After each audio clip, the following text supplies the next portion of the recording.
Are you looking to grow revenues, increase profitability, or obtain financing? If so, you came to the right place. Running a business is all about leadership. How do you become a better leader? Learn from the successful entrepreneurs and business owners how to lead your organization more effectively. That's why we created Leadership Live at 805, Talking Small Business, to help you succeed with your host, Andrew Frazier, Business Growth Pro and CFO and founder of the Small Business Pro University. Every Tuesday evening at 8 p.m. Eastern, we're joined by experienced entrepreneurs and business owners who share their secrets to success via live stream. Also, every Friday morning, we release a new podcast episode. Either way, you will learn about developing your business leadership skills from our roster of highly performing guest experts. Leadership Live is one of the many valuable resources provided through the Small Business Pro University, empowering business owners to learn, profit, and grow. Find out more at sbpro.u.com.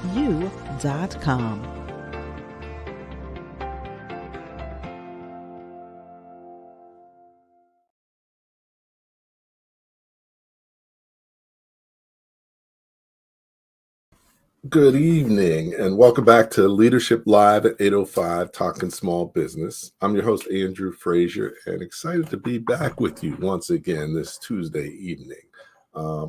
As always, we have a great guest talking on a key topic that can help you become a better business owner, help you develop your leadership skills and capabilities so that you can run your business more effectively, so that you can be more focused, more confident, and more profitable. So today's topic is very timely. The economy is slowing down. It seems like there may be a recession, but that is not necessarily a bad thing. We've always talked about challenges create opportunities. And this is actually an opportunistic time for entrepreneurs and small business owners if you do the right things. So that's why today our topic is doubling down in the downturn. So many times people choose to slow down when the economy is slowing down, but actually that may be the opposite of what you should be doing as a business owner. So I'm excited to have our guest, Gene Bohensky, and to really have an opportunity to chat with him about that. He's a marketing and sales strategist with Archer Strategies. You probably will recognize him because he's a regular guest on the show because he has so much valuable insight to share. So let me invite Gene on now. Hey, Gene, how you doing this evening? Yeah, great. How are you, Andrew? Excellent. Thanks for hanging out with me again this Tuesday evening and sharing your knowledge on marketing sales with entrepreneurs and business owners. Sure. Yep. So you've been working with so many people through TAB of Northern New Jersey, the advisory board, helping entrepreneurs and business owners, coaching, consulting, and other things.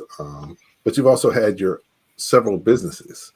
So you've seen both sides and many aspects of what business owners need to know. So why don't you just take a couple minutes, talk a little bit about your journey for some people who may not have seen you or know anything about you, and then we'll get on talking small business about the topic. Sure, thanks. So Gene Bohensky, I've started out my career as an engineer, actually landed in technical sales and was really responsible for sales and marketing for a lot of products, introduced some products and technologies. Later, I had the entrepreneurial spirit. I worked for a couple of small companies, really as the do-it-all. I had a luxury chocolate business that I started and sold. And did everything wrong, which is why I decided to become a business coach about 8 years ago when I started the TAB franchise, and have been coaching business owners for about 8 years. Out of my coaching practice, that's really where my sales and marketing and lead generation practice started, because I was helping them and I ended up developing a team of people overseas that help grow sales and grow business. And so my feeling is, growing a business is about action. It's about sales action. It's about putting things into motion. It's about activity. And certainly when it looks like it's going to be, dark clouds on the horizon, it's really time to get yourself ready for that by really putting together a plan of attack, not a plan of retreat, as you started to talk about. Excellent. So we're going to talk about, attacking, what that means, because, you can't just go and attack. You have to have a plan or a strategy so that you're attacking in the right place in the right way. And, I was watching Night at the Museum, the second one in the Smithsonian. Right. And, they had the general, what was his name, General Custer or something, and he was just like, attack without aware. So we're not gonna be like that. We're gonna talk to you about kind of what you need to do in preparation for the attack. So excellent, Gene. So before we do, I just want to share a little bit about the Small Business Pro University, who we do the program through, and just some updates on some things we're doing this week. And then I'll be back talking small business with Gene Bohensky. Do you own your business, or does it own you? Is your business growing, and are you making enough money? As a business owner, there are so many things you need to know to become more successful. Hello, my name is Andrew Frazier, the Business Growth Pro and CFO. I created the Small Business Pro University for you. Small Business Pro University has self-paced, dynamic, multimedia learning experiences created by more than 20 instructors who are business owners just like you. Small Business Pro University will empower you to become a masterpreneur by learning the secrets to creating a successful enterprise, to go from working in your business to working on your business. Take advantage of our strategic coaching program, or just simply choose the courses that you need. At www.sbprou.com, we will empower you to thrive and not just survive, and make more money in any business environment. As you may know, the Small Business Pro University has many initiatives, and one of the key things that we're doing now is we've launched the Small Business Pro Network. Invite you to join. There's no cost to join, but it has a lot of resources and connections and a lot of knowledge that you will have access to. Also this week, we got some great things going on. We've got a webinar on optimizing your business model to improve profitability. There's a business plan virtual workshop, and the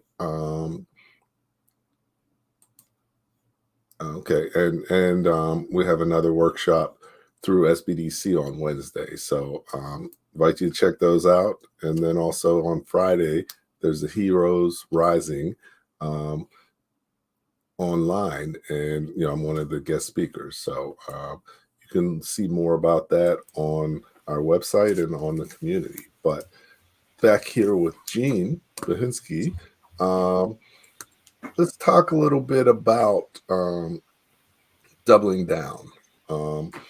So, first off, what does it mean to double down? What are we talking about here? Well, basically, it's really about looking at your growth plans, and deciding you're going to move them forward. I'll give you an example. One of my clients was really worried at the end of last year about this year being really slow. And he had planned, together we had planned that he would hire an operations manager and a couple more of staff to do some of the work. He's in the construction industry. And he was really worried about doing any of those things. He was wondering whether he should instead lay off and prepare for things getting quieter. And so I convinced him, looking at his market share, he had a very small market share in the market for what he did. He has a very specialized service. you know, my point to him was, if the market is down, you could still grow your business in a down market if you have such a small market share. So maybe it's time to implement those growth plans. Maybe even easier to implement those growth plans in the downturn because other companies might be pulling back. It gives you the opportunity to go in and be more aggressive and get the business that they're walking away from. So it's kind of making sure that you're moving ahead with your plans and you're putting together plans for growth. Another thing I always like to tell people, when you're planning, you have to plan for success. You don't plan for failure. You don't plan for not hitting the mark. You plan for success. You set your goal and you set your expenses. In a corporate world where I've worked before, if you're going to hire a salesperson and you're going to expand your staff, it's going to be based upon a forecast that you actually plan to hit, right? You don't not hit that forecast. You're doing everything in your organization to hit the goal. And so that's what I think people should be doing when they think that there's a downturn. So you should turn it around and plan to expand, plan to grow. Okay. So, and not only in a downturn, you should really be doing this all the time, is planning Right. to grow and having strategies around that. I wrote an article called "If You're Not Growing, You're Dying."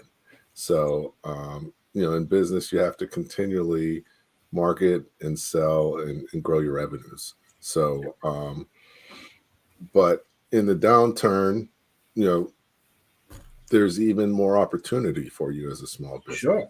I Um, mean, I'll give you another example. I have another client that is seeing a slight slowdown. He deals with residential contracting, mhm. and there is an adjacent business that he can get into that is actually more popular than what he's doing. And now is really the time to consider expanding your business into another line. When he looked at it, he realized, well, he's largely getting the same internet traffic. He could get the same internet traffic for what the other business is, and he could really easily expand that and expand his business into providing this other service. Okay. While it was busy and there wasn't a downturn, he didn't have any time to contemplate it. But now things have pulled back a little bit. He has the time and the ability now to refocus and say, well, now's the time. Now is the time to get into that other business. Now's the time to expand. And when we looked at it together, that's actually a greater potential for him to grow than his previous business was when it was busy. So it's kind of an interesting dichotomy there, but that's what he's going to do. Okay, no, that makes sense. So definitely always good to step back from your business and really look at it strategically. Um, you know, one thing about the business slowdown that gives you a little bit of an advantage is, um, as a small business, you have a lower overhead. So many times, it's not going to hurt you as much as it's going to hurt larger businesses. And many times they do a lot more discounting and hurt their margins. Um, what, as far as, seeing if your competition is lowering prices, is that something you should follow with, or how do you react to that? Or how should people think about reacting to that? Well, I never like any discounting. I think you should really only do that as a last resort. If other companies are going the discount route, they're having other problems. People don't do that until I see that as kind of like especially coming after this cycle of huge inflation and wage growth. People can't really afford to discount unless they're desperate. And if they're desperate, they're not going to be able to do that for very long. Uh, I always coach people and business owners to make sure they promote themselves as close to the top, right? At top of quality, top of service, so they can easily justify their price, justify the higher price, and stand by that price. Stand by that price to provide a better service. I have to I have to say this story. There is in my town, there is a landscaper who is famous. He got very successful. He told me a secret. He goes, I charge double. Let me tell you how I do it. I only focus on the clients. I go and see the client. I make a quote. The quote is one line. No matter what it is, I give him one line, $6,000. Includes everything. So it goes back for the $6,000. He does everything. If there's any trouble, if there's anything that the client doesn't like, he fixes it.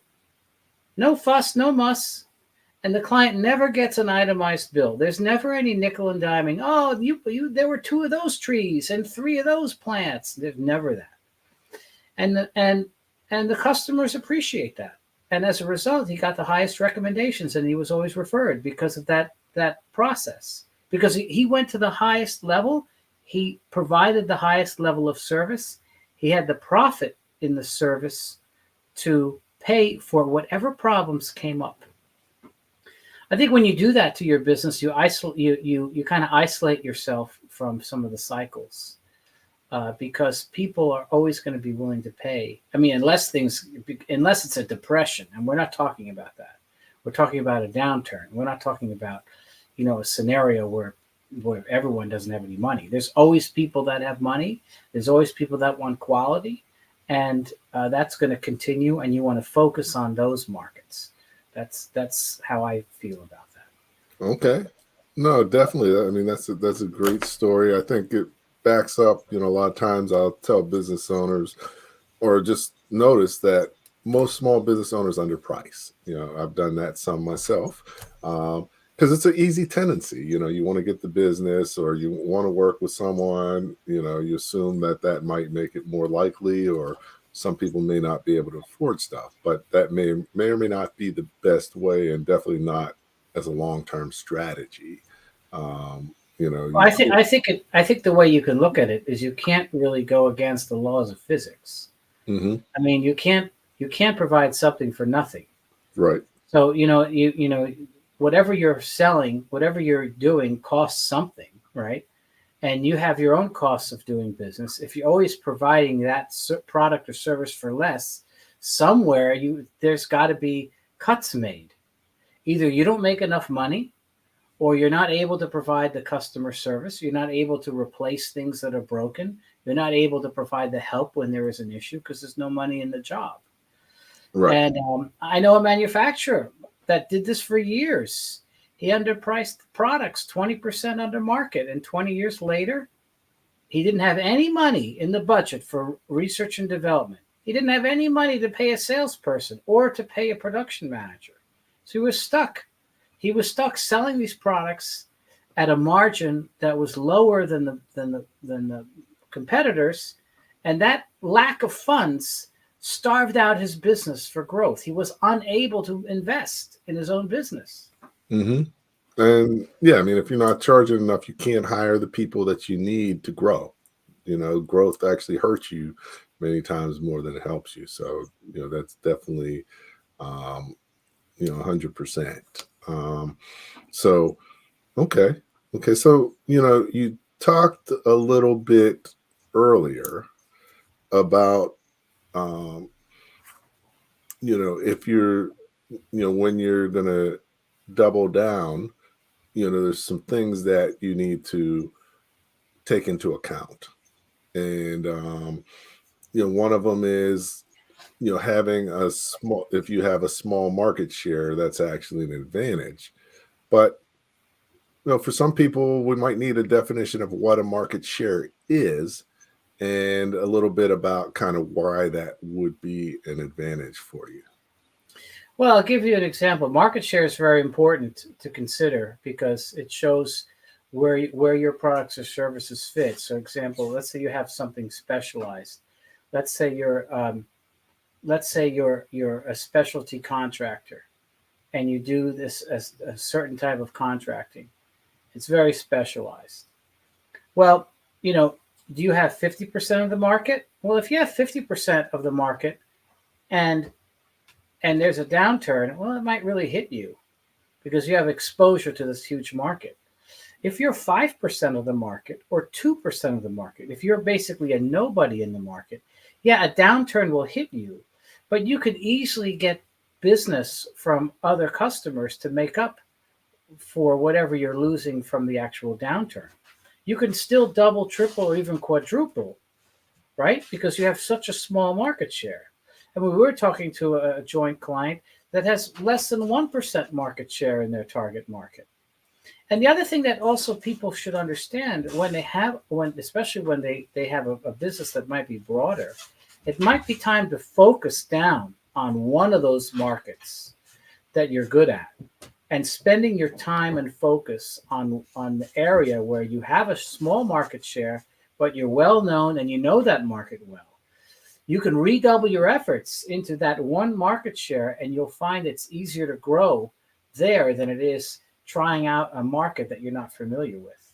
A lot of companies during downturns, they use this time to refocus on their strength, and that's where they can really double down and expand their businesses once they really have that target.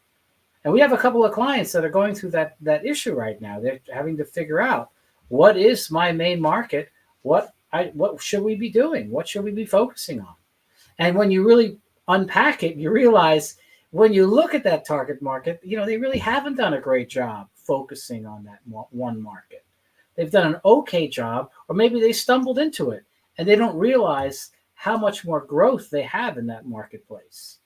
And a downturn is the perfect time, because now you have extra resources, there's extra time. Now you can spend the time to reevaluate and regroup and develop a new strategy.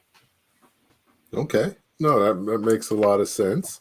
And with your client that you had the higher pricing, part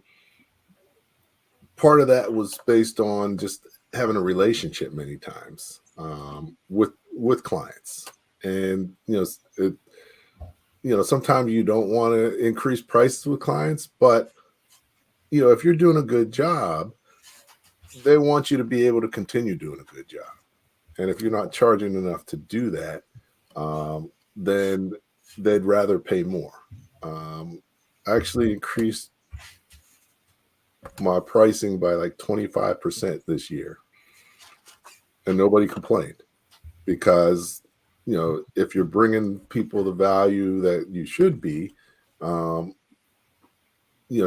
many times you have the ability to increase pricing, and as long as they're getting the value, it probably won't be an issue. So I think that's we want to talk about pricing during a downturn. One of the things that's very important, especially today, with all the inflation.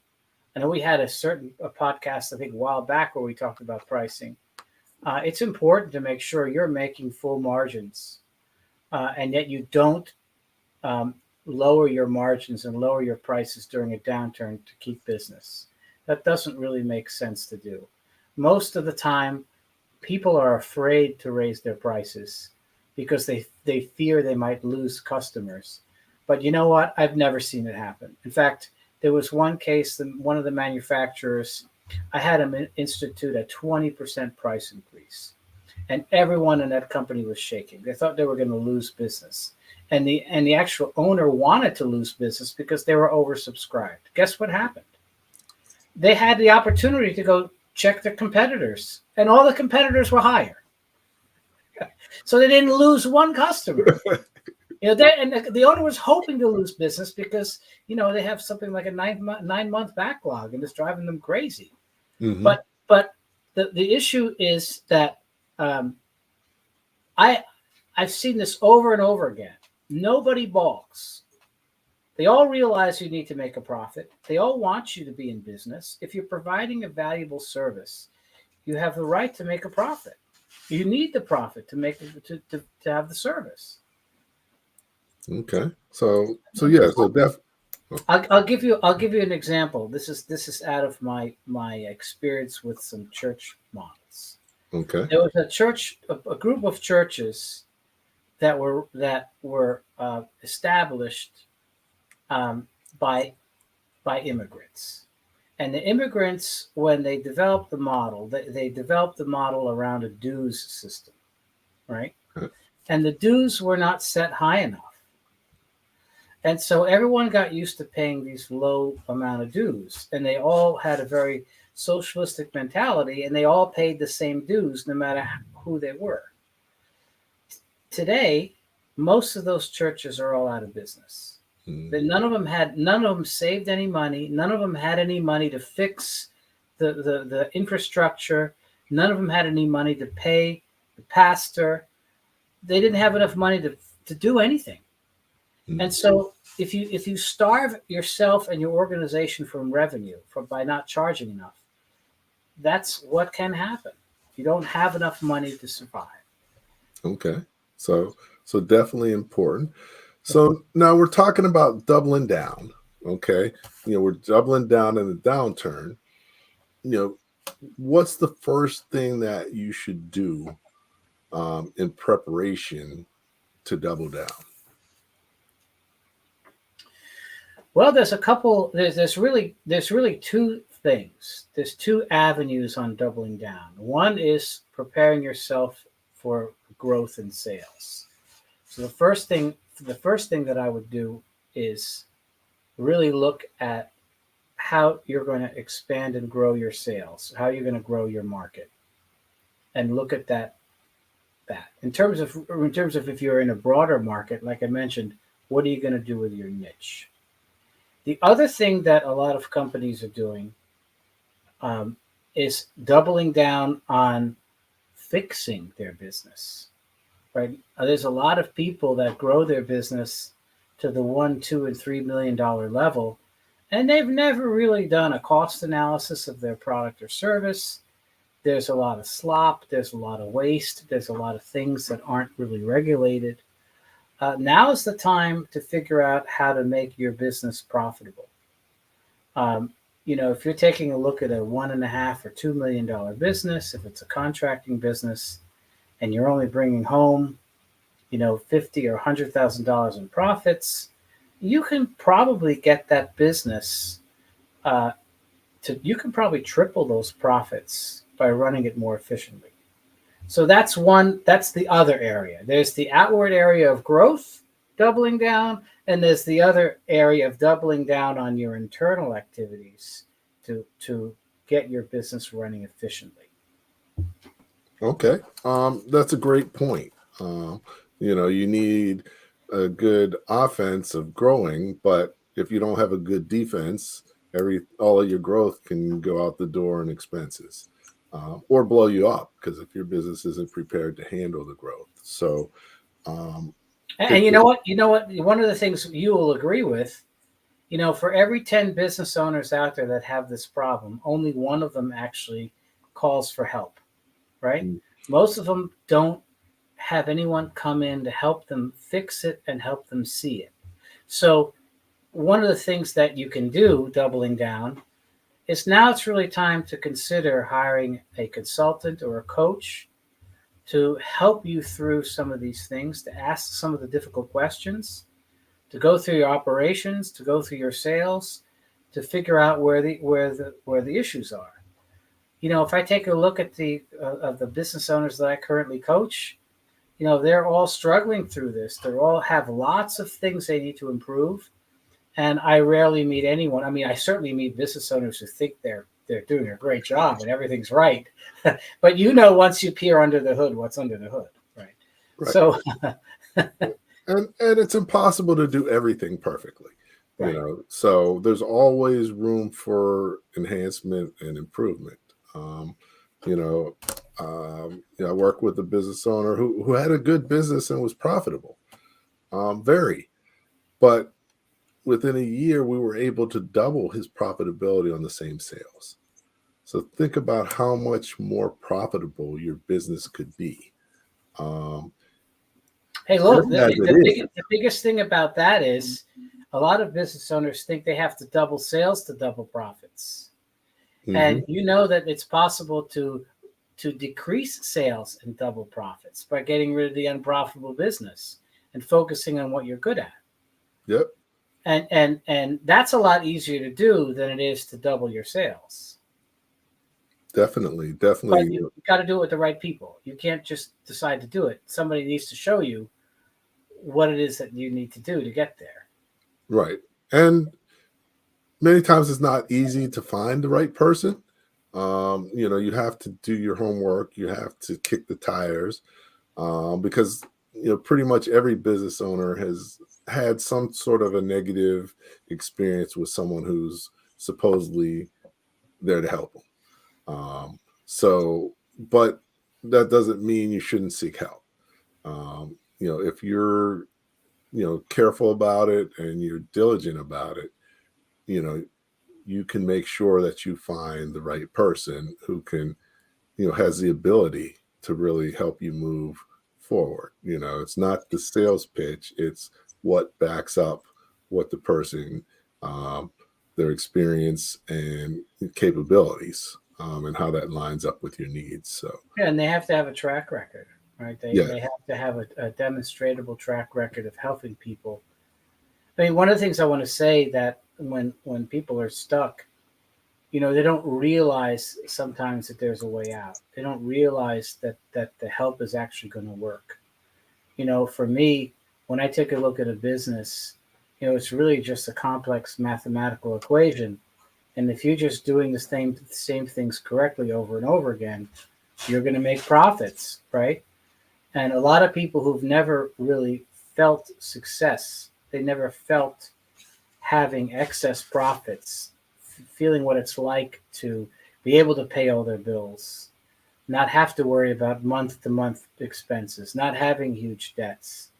If you're in those situations where you feel that way and you feel that there's no way you can get out, I'm here to tell you that you can get out.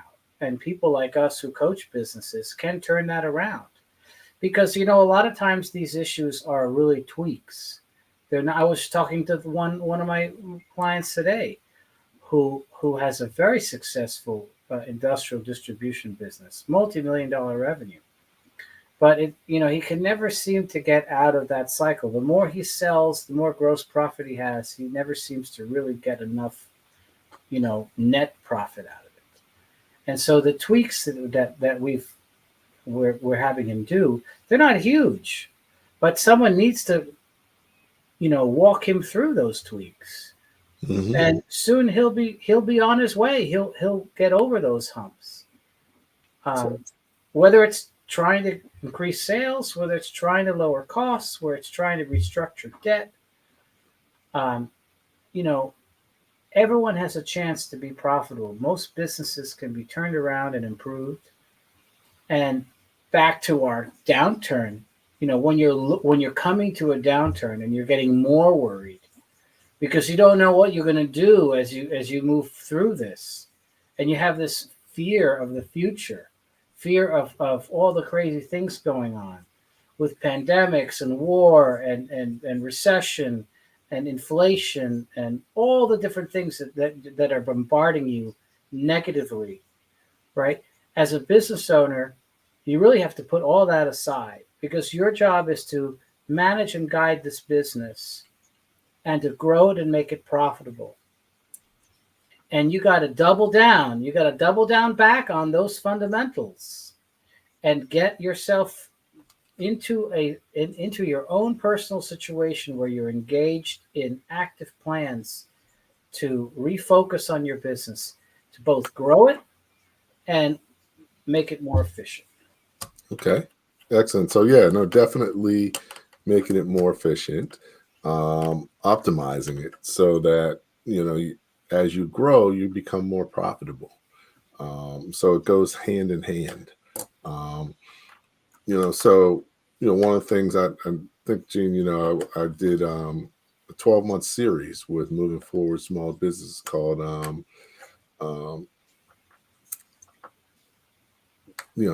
how to maximize the profitability of your business. And that's really about, optimizing your business, really making it as profitable and run as smoothly as possible. So that's one side, but also doubling down on sales. Now, before you double down, um, I think that, one, you need to reevaluate your target market and your strategy around that correctly.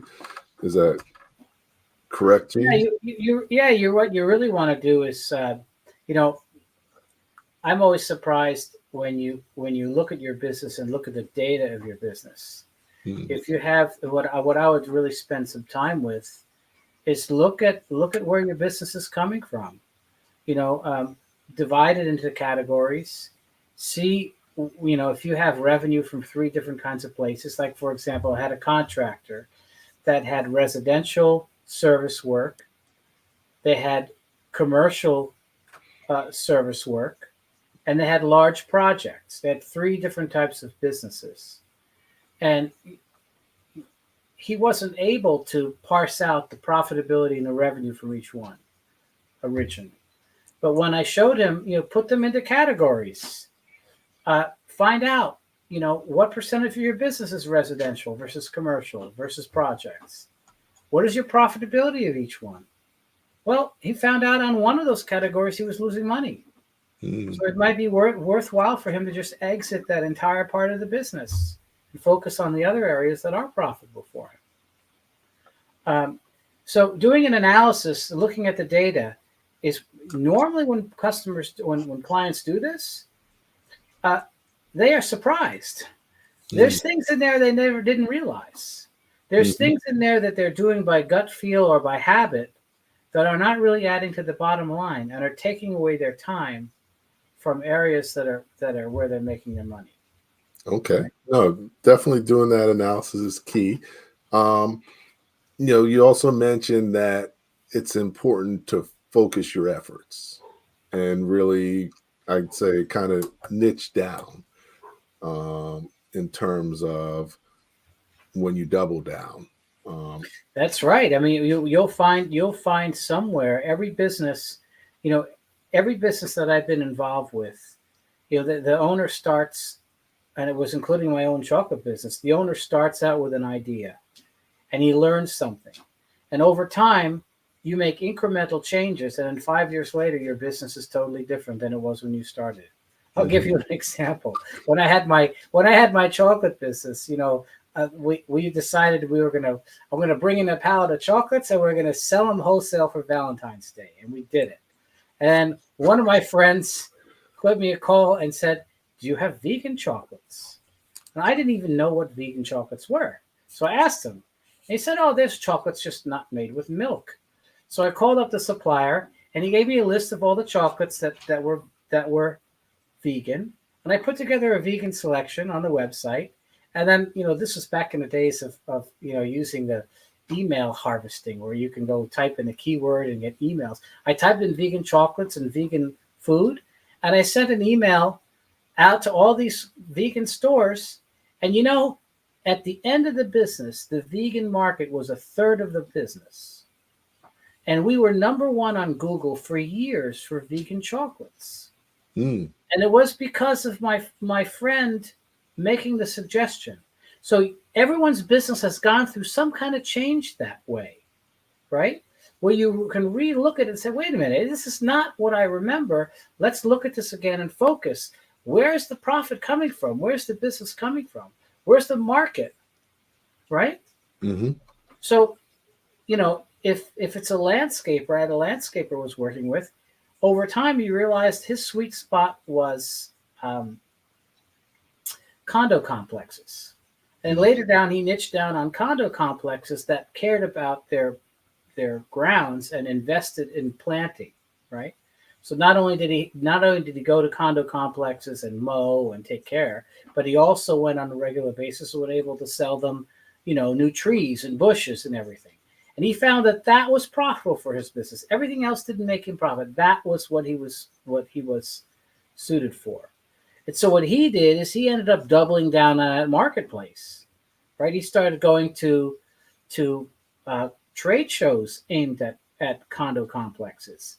He started getting into those industry groups. He started focusing on those things, and he exited the residential business. He exited the architecture business and the project business. He exited complete businesses. okay. So that's kind of the way you focus down. And once you have your target market, then you learn more about that target market. You get involved in that market. You say, I want to be present in there. That's now my market. I'm not just a landscaper. I'm a landscaper that is really involved in condo markets. Or I'm a computer maker that only focuses on architects. I have a special computer for architects. I'm going to sell my computer to all the architects in the country because that's the one market that we do well with. We have a special architecture just for that.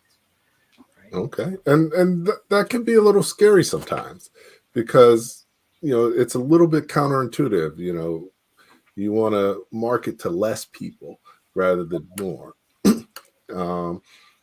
But, I always say, you need to target the people who are most likely to buy from you. But here's the reason why it works. And maybe this is simple to understand. Okay. Right? If you're a computer maker and I'm the architect sitting on the other side and I'm selling my computer, I'm not connecting at all to that architect. However, if my computer is aimed at architects and I start talking to him about the way he runs his business and the way he uses computers in his architecture firm, right? All of a sudden, I'm bringing him information about his business that can help him. And that automatically makes me a partner to him, a potential partner. It automatically makes whatever I have to say at least interesting for the other party to consider and listen to. So in the landscaper sense, if I'm just a landscaper with a truck and two guys, and I'm trying to get business from a condo complex, what does he see? He sees a truck and two guys. If I'm focusing on on the condo complex and I come and say, listen, I know what your challenge is. We have to make sure we clean the walkways for the people going to the apartments. We have to make sure we're unobtrusive. We have to make sure the grounds are nice and kept. We know how to clean around the pool and around. We know how to take care of the the kids' play area, right? All of a sudden, you're talking about their day-to-day issues. You're not talking about yourself anymore as a landscaper. You're talking about them. And that's the value of niching down. All of a sudden, you become somebody that's potentially valuable to that target market. Okay. And you understand them. And you can have a better message than anyone else can have with them. That gives you insurance against large companies because large companies can't be that specific because they have to sell so much product. But a small niche can be plenty of business for you. So that's key. So now, we said double down on niching or double down during the downturn. So now, we say double down. Does that mean double your marketing spending on what you're doing? How should you evaluate how you would double down? Because I think that's, another issue. Should you do the same things? Do you need to do different things? I think it's going to be different from every company. I think what you'll need to do is, in general, it's doubling down on those efforts that you're going to put into growing your business, right? You're going to refocus. You're going to allocate more funds. You're going to plan for success, right? You're going to implement those plans and make sure you get those plans done. And that's what really doubling down is about. If your focus is really needs to be more on the operations side, then you're going to spend extra effort and time to focus on streamlining and making your business more efficient. But I think when, every business that I talk to, there's plans that they have that are, that they have on the shelf, right? They have plans to grow that they never implemented. They have ideas to move forward that they never actually did. They actually went through with. So now's the time to really reevaluate that. with the help of a third party, either a coach or a mentor or somebody that you know, to make sure that you need somebody to bounce ideas off of. I mean, at the alternative board, where we do, we bring business owners into peer advisory groups. We sit around a table with 8 or 10 business owners, and some people throw out ideas, and some people really like them, and there's a validation in the group that that's a good idea. And then there's other ideas that don't pass the smell test, and people can say right away, yeah, that's not going to work, right? So getting some feedback. I mean, if you're really looking to implement some larger scale plans or make some real larger pivots, you're going to need to get some feedback on that. But my focus is really that you probably don't need. It's not a revolution that you need. It's the tweaking and implementing good plans to expand is what you need to do now. Right? Okay. You're not going to just go into willy-nilly into a new market or offer a new product. Okay. So, it's almost like going to your strengths and where you, are basically what you do best and most profitably, and, focusing on there. And, you said that doubling down doesn't necessarily mean spending double. It means doubling your efforts and doubling your focus. And it could be spending more, it could be spending less. I was talking to a client today, and, during slower times, many times digital advertising is less effective than during better times. So, you're getting less for paying the same amount. And then if you keep paying more, your customer acquisition costs goes up significantly. So yeah, I have a couple of things to say about that. Okay. I ran a whole bunch of Google AdWords campaigns in the past, and most people are overpaying for that traffic, right? So, as part of this, it's really time to refocus that money maybe elsewhere and find someone who could make that money work more efficiently for you. Most of the money in the Google ads goes into the ether. And unless you are actually tying spending, the spending of the ad to actual sales, you're probably spending too much. I'm going to give you an example. I have a client that was spending $10,000 a month on Google AdWords, a lot of money. And he justified it because his business was doing 130K a month, right? So the $10,000 is what, 8% ad costs?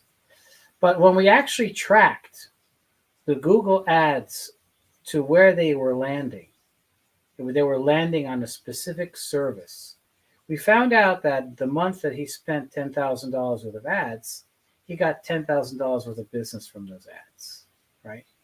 So given his margin, he actually lost money on those ads. So a lot of people look at their ad spend that way. They kind of justify it, but they don't really connect the actual spend to what the ad is actually doing. And you could be wasting a lot of money. And then you need to find somebody who really knows how to run those campaigns and run them efficiently, because unfortunately, the way they're run, not only are the agencies are incentivized to increase ad spend, so there's actually no incentive to go in and improve it, right? So that's just my 2 cents on that. Now's the time to really look that over and making sure that your business is really getting the benefit out of that advertising that you're spending money on. Because I've been through this at least 5 times in the last 2-3 months, and I was amazed at the disconnect between what people thought it was worth and what was actually happening. Okay, no, that's a great point. I always look at it as every dollar you spend in your business is an investment, and what are you getting back? And and that's in all areas, but especially marketing. That's definitely an investment because you're spending that money to increase your sales. And many times business owners don't understand or have an idea of what they should be getting back. Um, if you spend 10,000 and you have 10,000 in sales, you lose money. That's right. Many cases, if you spend 10,000 and get you $20,000 in sales, you break even. So really, if you're spending $10,000, you want it to generate $40,000 in sales. Right. At least that should be your goal. So if what you're doing you don't think can generate 4 times, then maybe if it only does 3, you still make money, but your goal needs to be enough of a return to make it worthwhile to make that investment. And a lot of times as a business owner, you may not think of it that way, but you need to. That's right. So definitely, those are some key things. Now, in the downturn, there may be some different marketing strategies that might be more effective. Are there any things that you've seen that people should consider doing that maybe in other times they may not make sense? Well, I think it's time to review some of the more modern ways of marketing and reaching out to customers, and specifically using video. Doing short video introductions. They don't even have to be very sophisticated. Short video introductions on your website or for your products or in your social media campaigns, where people can evaluate and get to know who you are quickly. A lot of the younger business owners do this intuitively, but the older ones don't. But most of the people are finding, even us, from the older generations, we are finding information through video. And so having short videos, 2 minutes or less, that describe you and your business. I recently put that on a bunch of my websites for some of my businesses. I put a short video just introducing myself and what the business was about. And I think that's very helpful at creating an efficiency of reaching out to people and telling them about who you are. So that's one thing that I can say that is worth doing. In terms of really changing what you're doing, if they're depending on the downturn, any downturn is a period for evaluation. So like we've been mentioning, you got to evaluate not only your sales strategy, but evaluate your costs, evaluate your marketing approach. Okay. No, that makes a lot of sense. So, definitely videos is huge now, and people don't really like to read. But one thing I want to say about the videos, they don't have to be great. I mean, they don't have to be these super professional videos. I took them myself sitting on a chair with my iPhone, and I just did enough takes to where I liked the 2 minutes that I spoke. I just cut it in the front and the back, and I posted it. And that's really, at the end of the day, that's all you really need. Yes, you can get all wound up about it, right? You can want to spend a lot of time, and it's got to be this and that. But to be honest, the customers don't really care. They want to see you. They want to hear your message. Okay. So definitely, the video plus the message. There was one other thing I wanted to ask, and it's escaping me now. So it'll come back. But as we're covering all this, this is great stuff. There's more and more things. Oh, what I wanted to mention was, I don't know if you remember, but we had done some workshops on trends and evaluating trends as a way to focus and grow your revenues. And during a downturn, this is probably the perfect time to do that. You want to comment a little bit about that, or what people should be thinking about in terms of that? Well, certainly there are trends. Some things, this is going to probably be a very lopsided downturn. So you want to make sure that you evaluate the trends as they pertain to your business. Some are going to be slowing more than others. Just we don't really have enough time to go over general business trends other than the ones we talked about with video and reaching out to customers. But I think it's really a time to really think about that. Talk to your customers, figure out from them where they're headed, try to forecast where this is going. One of the companies I work in that owns a plastic bag manufacturing company, he always maintains in his 35-year history that they were six months ahead of everybody else. Their sales are down 30% and inquiries are down. So if that is a possibility that companies will have a 20, 30, 40% downturn in business, a lot of people can survive that. A lot of people can, if you have a small market share, you can grow through that. One point that I wanted to end with really is now is not the time to be afraid. Now is not the time to pull back and retreat. Now is really the time to get to really go on the offense, right? We mentioned the attack in the beginning. It was really now it's time to gather things together and focus on what that will work to grow sales, and get some help if you don't know exactly the best strategy to implement. Now's the time to take action. So if your market is down 20, 30, 40%, then maybe the extra work you do will be able to allow you to maintain your sales or grow your sales through that downturn. Many companies can do that. And if there are sudden shifts during this period, and we talked about that during COVID, right? If you end up having a sudden shift in your business, then you might have to reevaluate, making some sort of pivot, like we were talking about 3 years ago. But I don't really see that happening for most businesses. I don't really see that as an issue. Okay. So, no, that's great insight. Really don't be afraid. Make sure that you take action and get help to make sure that you do it as effectively as possible and have the best strategy possible. So, I think that's key. Covered a lot of great stuff. There's even more that we could be covering on. But at least this should give you some insight and some things to think about and a direction to point you in as you're looking at what should you do.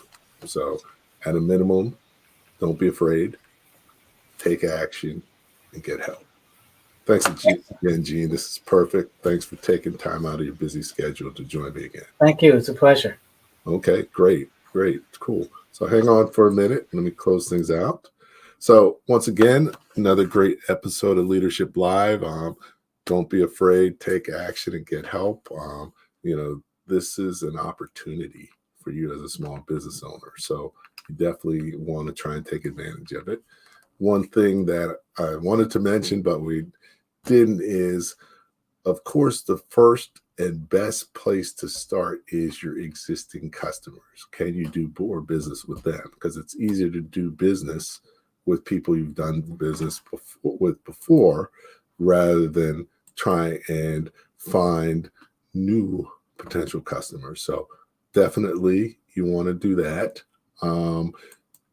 Number two, go back to, maybe it's not existing customers, but past customers. You never know. There could be different reasons why they're not doing business. They may have forgotten about you. They may have had new people come in. So those are good places to start. So don't be afraid. Be proactive, take action, and get help. So a great session with Gene. Just to give you a quick heads up on our next session.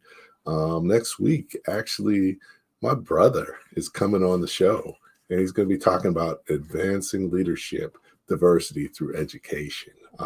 He is the president of the Advanced Leadership Institute out of Pittsburgh that's connected with Carnegie Mellon University. And, he's really developing people to be more successful in business. And they just launched their program nationally. So definitely check us out. And you're welcome to join in next week as well. This week, actually tomorrow, I'm doing 2 webinars for the Small Business Development Center.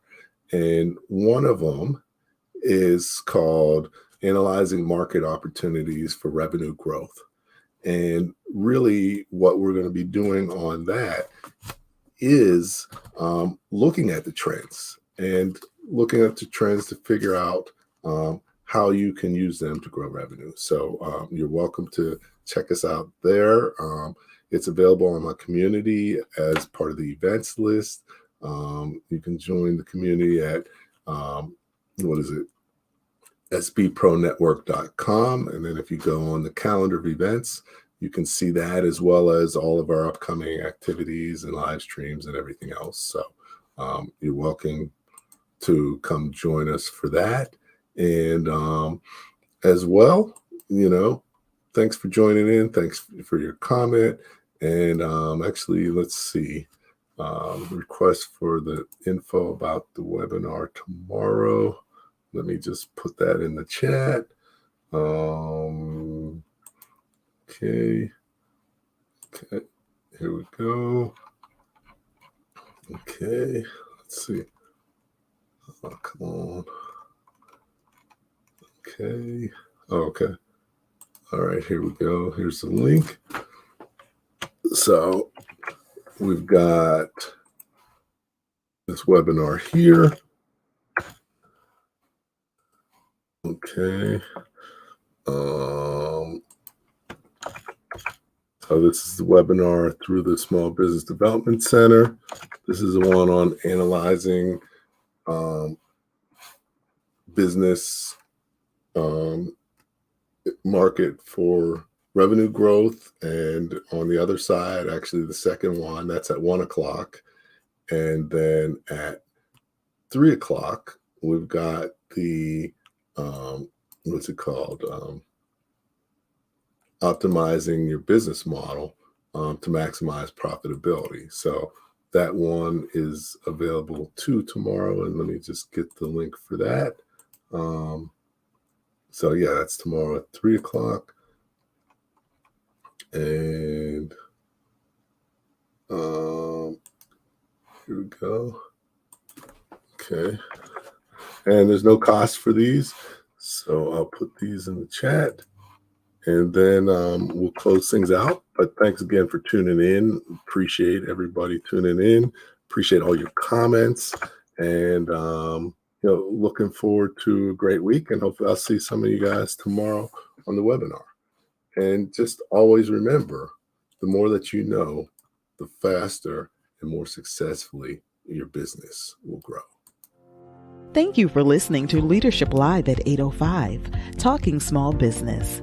Subscribe to our YouTube channel and to the podcast on your favorite podcast platform. Leadership Live is one of the many valuable resources provided through the Small Business Pro University, empowering business owners to learn, profit, and grow. Find out more at sbpro.u.com.